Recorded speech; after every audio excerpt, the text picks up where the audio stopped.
Les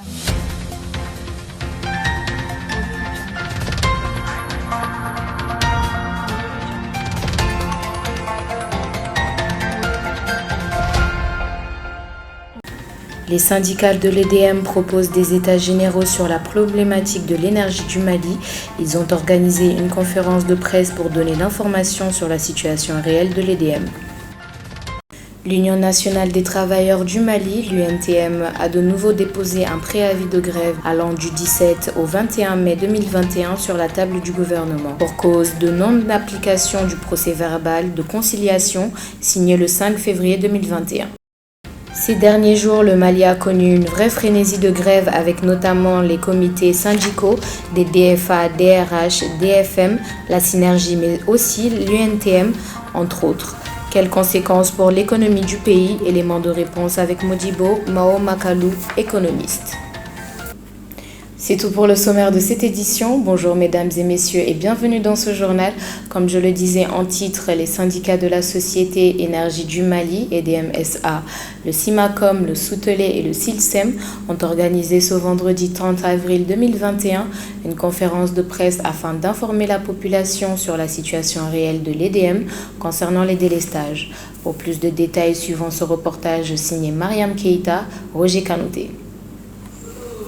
Les Maliens font face à des délestages intempestifs depuis un certain temps en cette période de forte chaleur. Une situation qui a amené la population à montrer leur mécontentement à travers des manifestations. Face à ce problème, les syndicats de la Société Énergie du Mali, entre autres le SINACOM, le SUTELE et le SILSEM, se sont adressés à la presse afin d'informer l'opinion nationale sur la situation actuelle de la société EDM. Nous sommes trois grands syndicats de l'entreprise Énergie du Mali, à commencer par le SINACOM, le syndicat national de la construction civile des mines, de l'énergie, qui est ici, dont est représenté ici par son secrétaire général Babandao, qui est à ma gauche, le SILSEM, le syndicat national, le syndicat libre de l'énergie, de l'électricité au Mali, je m'excuse, représenté par son secrétaire général, M. Mohamed El Mokhtar, et moi-même, Abdoulaye Sissé, secrétaire général de SUTELEC, syndicat unique des travailleurs de l'eau et de l'électricité, EDM-SA. Selon le secrétaire général du SINACOM, Babandao, à l'état actuel, l'énergie du Mali n'est pas en mesure de satisfaire tous ses clients. Et cela est dû à trois problèmes principaux, à savoir la production, la distribution et les transports. Avant tout, permettez-nous de présenter au nom de notre département de tutelle, au nom de notre direction générale et au nom de tous les travailleurs de la Société Énergie du Mali, nos excuses pour les désagréments des coupures d'électricité et des incidents.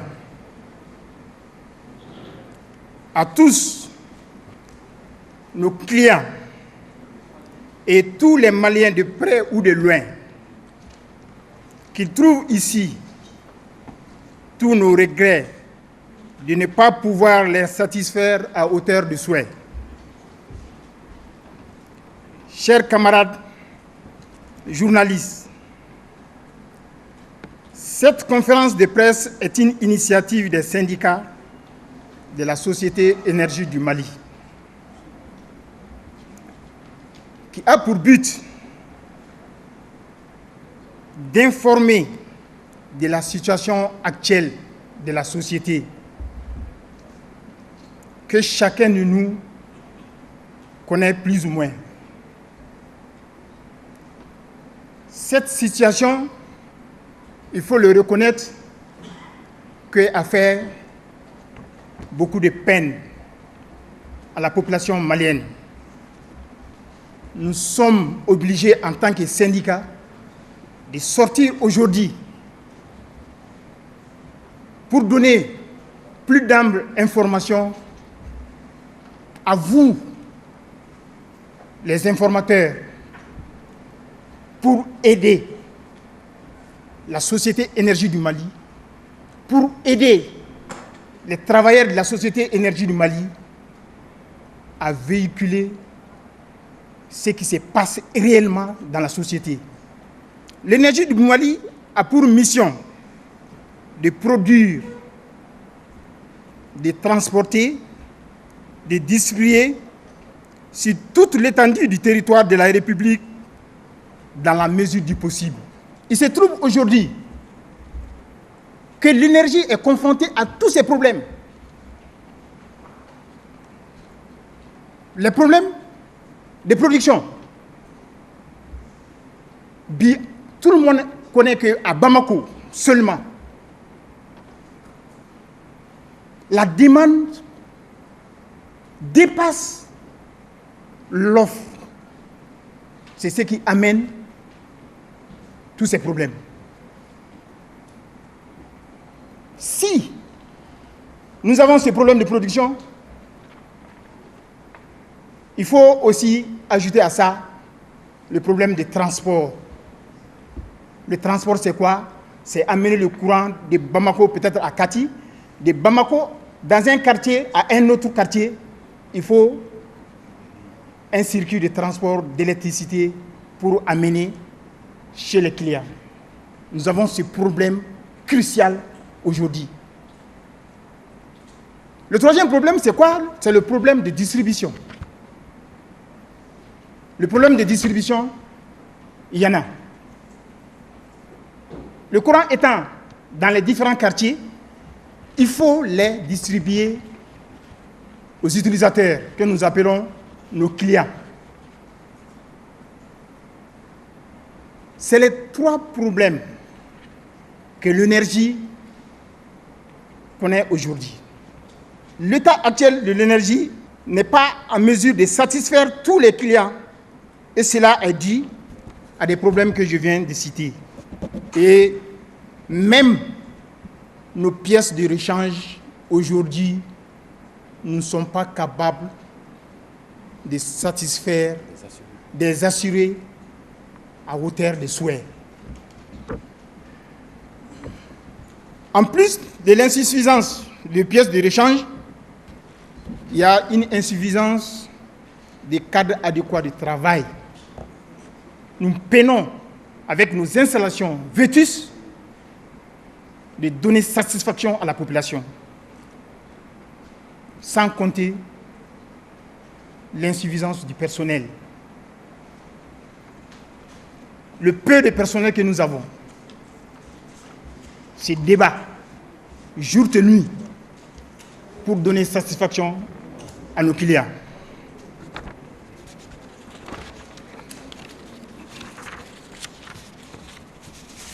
Nous, syndicats, avons voulu cet exercice avec vous, les professionnels de l'information, pour qu'ensemble, puissions donner la bonne information à la population malienne, à nos compatriotes, qui ne sont autres que nous-mêmes. Quand nous, les travailleurs de la Société Énergie du Mali, nous quittons le travail, nous rentrons dans l'autre porte. Ce qu'on va dire, nous sommes aussi des clients de l'autre côté. Quand il y a délaissage, parce que d'autres croient qu'un agent de l'énergie n'est pas délaissé. Non. De l'autre côté, nos familles, nous subissons la même chose que les autres. Donc le problème, c'est nous tous. La bonne information, c'est quoi? Ni fait monter mon boulot. Et tu sais qu'on dit. L'énergie à l'état actuel ne peut pas satisfaire la population malienne en cette période de grande chaleur. Nous cherchons de part et d'autre, à côté de nous,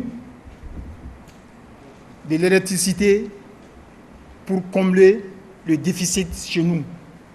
Et mais si eux aussi ont des difficultés, il va falloir que nous-mêmes nous comptons sur notre propre force.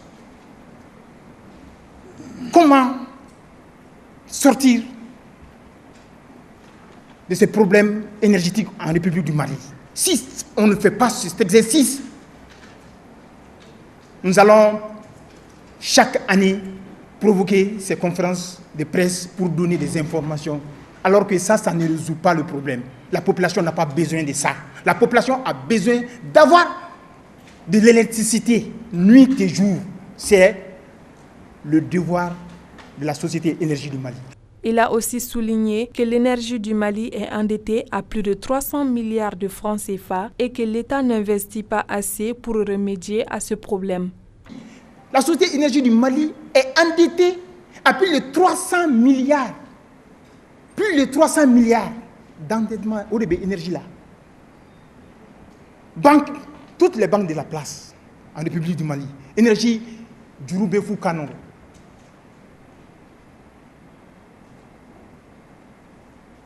Alors, comment s'en sortir si l'État ne joue pas son rôle de l'État? Nous comprenons les agissements et les mécontentements de la population. Nous comprenons. Si nous-mêmes, en tant que travailleurs de la société, si on se met à leur place, le devoir de la société, c'est donner le courant à toute la population d'une façon continuelle. Ça, c'est le devoir de la Société Énergie du Mali. C'est donner le courant à la population d'une façon continuelle. Si la population n'a pas ce courant et a le droit de manifester, elle a le droit de montrer son mécontentement. Nous comprenons très bien. Mais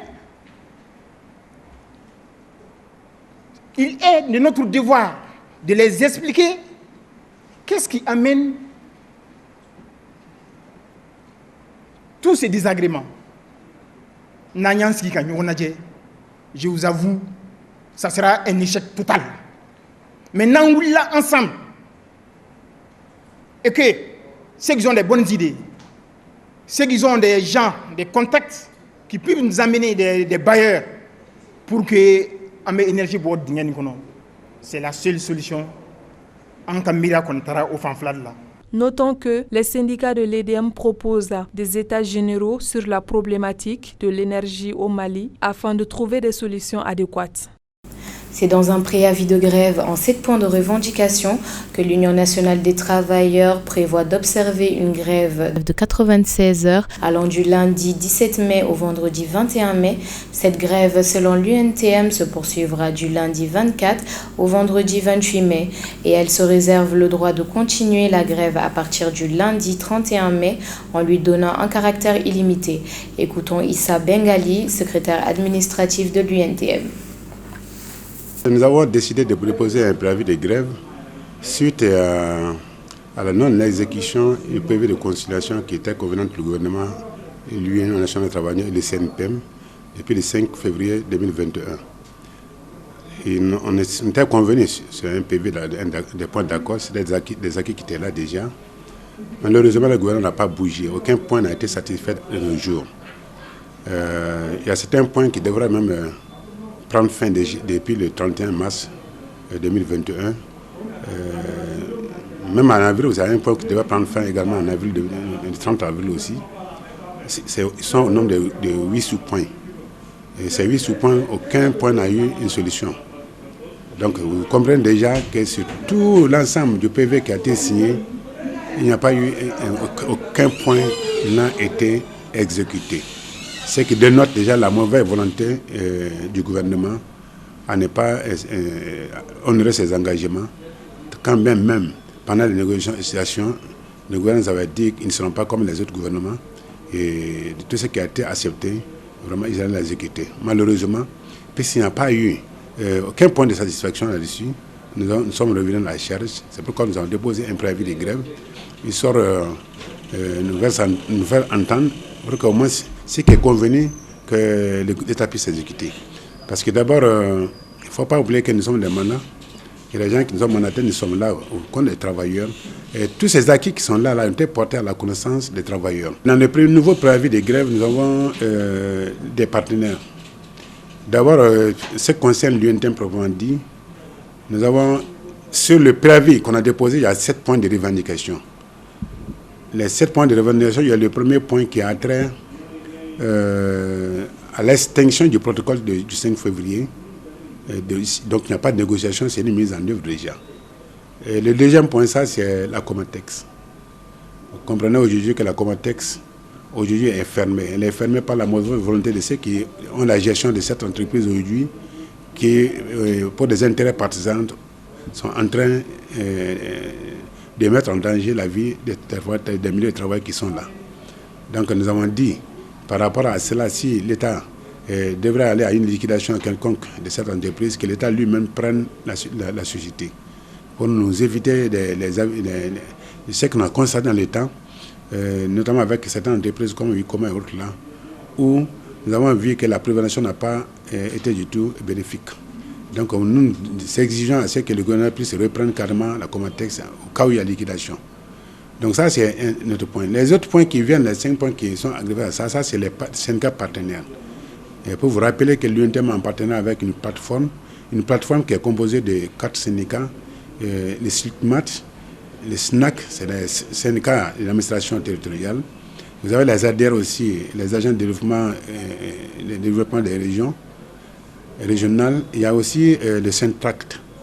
Donc ces 4 entités sont réunies au sein d'une plateforme qui est un partenaire privilégié de l'UNTM, avec lequel nous avons des relations professionnelles, des relations de travail. Donc ça, c'est les 4 points de revenus qui viennent de la plateforme. Dans ça, il y a d'abord les administrateurs qui ont été abusivement mutés, sinon, et qui ont été, dont les décrets ont été abrogés. Il y a ce cas un cas de figure qui est là. Il y a aussi le salaire aussi qui concerne les LDR, là, parce qu'à ce niveau, il y a un problème qui est là. Donc ces 4 points-là sont spécifiques à ces catégories d'organisations syndicales. Le 7e point, ça, c'est par rapport au greffier. Ça, c'est par rapport aux questions des primes encore. Vous vous rappelez encore qu'on avait accordé des primes colossales un peu aux magistrats à un moment donné. Et les greffiers autres là, les parquets qui sont aussi des officiers de la justice, n'ont bénéficié de rien.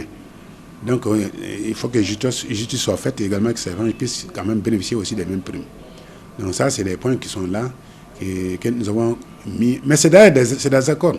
Parce que dans tout ça, le préavis qu'on a déposé, sera une mise en œuvre seulement parce que tous ces points-là sont des points qui ont déjà fait l'objet d'un accord. Que ce soit pour les partenaires qui sont venus, que ce soit pour les points de l'UNTM, à part la Comatex qui contient un point nouveau, tous ces points-là ont déjà eu un point d'accord. Ça veut dire que nous ne serons pas en phase d'une négociation, mais nous serons en phase d'une mise en œuvre par le gouvernement. Le seul point qui peut être à discussion, ça, ce serait peut-être concernant la Comatex. Et quand le préavis est déposé, la conciliation est faite tout de suite. Et le gouvernement nous a saisi hier tout près pour qu'on puisse composer la liste de nos conciliateurs, la liste de la commission de négociation également, et le mémo en défense aussi de l'UNTM par rapport au point. Vous comprenez déjà que nous allons partir dans une phase de négociation. Pour le moment, on n'est pas arrivé là. C'est un préavis qui a été déposé. Donc l'État, pour des questions de compréhension, demande déjà à l'UNTM un mémo de revendication, un mémo. Ce mémo-là permettra au gouvernement de comprendre de quoi il s'agit. Donc ce mémo va partir bientôt. Ça, ce sera au plus tard le 6 mai, donc le jeudi. Le gouvernement aura le mot en défense de l'UNTM, en même temps toute la liste des conciliateurs et puis la liste des membres de la commission de négociation côté UNTM. Vous savez que la fête du 1er mai, c'est la fête des travailleurs et c'est une opportunité pour les Sénégalais de se poser des problèmes, pour les préoccupations, pour chercher des solutions. Cette année, ça coïncide avec ce dépôt de grève.